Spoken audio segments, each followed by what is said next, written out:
Blessed Sunday to you, my dear friends, and to your families. Today we celebrate the feast of the Holy Family of Jesus, Mary, and Joseph, the perfect model for every Christian family.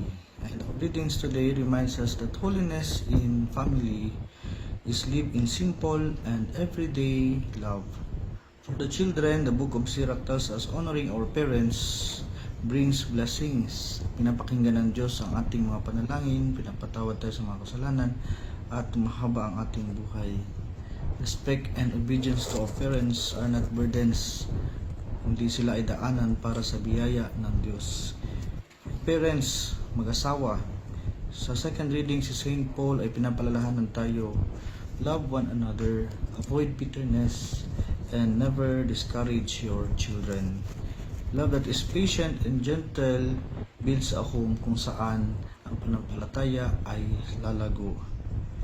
My dear friends, batid po natin na wala pong perpektong pamilya because wala pong perpektong asawa, walang perpektong anak, walang perpektong kapatid.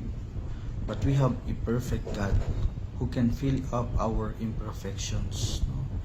Hindi man tayo maging perpektong pamilya, but we could be a holy family like the family of Mary, Joseph, and Jesus. Kasi ang Diyos ay nananahanan sa ating pamilya. So my dear friends, let us pray. In the name of the Father, the Son, the Holy Spirit. Amen.